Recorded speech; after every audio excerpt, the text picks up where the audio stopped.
जनपद मैनपुरी में आत्मदाह के असफल प्रयास से सनसनी फैली है। घटना को किसी आम आदमी ने नहीं बल्कि भारतीय जनता पार्टी के एक पदाधिकारी ने घटनाक्रम को अंजाम देकर सबको सकते में डाल दिया।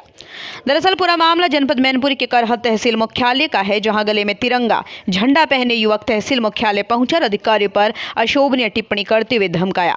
जब कोई अधिकारी बाहर नहीं आया तो उसने देखते ही देखते ज्वलनशील पदार्थ से भरी बोतल अपने शरीर पर उड़ेल ली।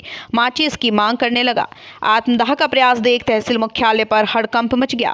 उप जिलाधिकारी गोपाल शर्मा की सुरक्षा में लगे पुलिसकर्मियों, कर्मचारियों व फरियादियों ने दौड़कर युवक से बोतल छीनी और समझा बुझाकर शांत कराया। युवक विक्रम सिंह ने खुद को भाजपा युवा मोर्चा का जिला मंत्री बताया है।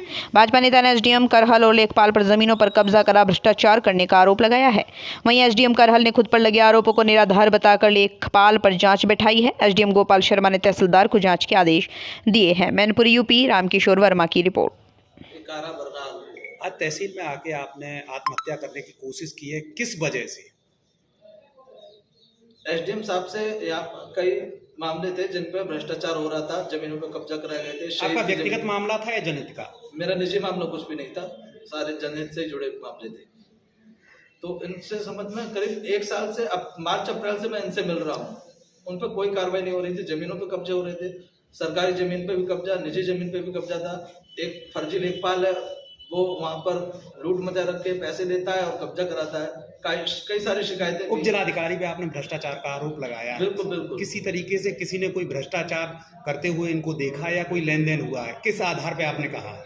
ये जिस जमीन पर कब्जा कराया गया हो और ये खड़े होकर, तो वो जमीन खुद ही बता रहे कि मेरे मतलब मुझ पर कब्जा, मेरा ऊपर कब्जा हुआ है। किस पार्टी से ताल्लुक रखते हैं आप?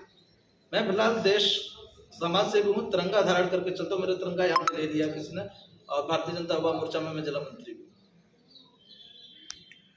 इनका नाम विक्रम सिंह बताया जा रहा है और इनके द्वारा एक मांग पत्र प्रस्तुत किया गया था, करीब 12 से 15 मांगों को लेकर के। उसमें कुछ मांगे पूर्ण कराई जा चुकी हैं, इनके बारे में इनको अवगत भी करा दिया गया था। कुछ मांगे ऐसी थी जिनका निस्तारण न्यायालयी प्रक्रिया से था। न्यायालयी प्रक्रिया के माध्यम से ही इनका निस्तारण कराया जा सकता था, जिसके बारे में इनके द्वारा कोई कार्रवाई नहीं की गई। और उन मांग के बेसिस पे यहाँ आकर के आज इस तरीके का कृत्य किया गया है, जो अत्यंत निंदनीय है।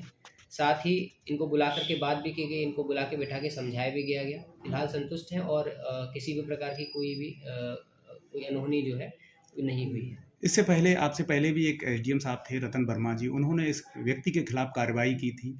क्या उससे कोई इन्हें सबक नहीं मिला? देखिए, पूर्व में जो एक घटना सामने आई थी, एक व्यक्ति जिसको पट्टा मिला था, वो पट्टा धारक था और उसको उसकी ज़मीन पे कब्जा दिलाने के लिए एसडीएम साहब वहाँ गए थे। इनका कुछ आपसी रंजिश या कुछ अपना लोकल का इशू रहा होगा, जिसकी वजह से जहाँ उस व्यक्ति को पट्टा पे कब्जा दिलाया गया, ये इन्हें स्वीकार नहीं था और उसी से आकर के ये उनके खिलाफ लगातार शिकायतें करते रहते हैं।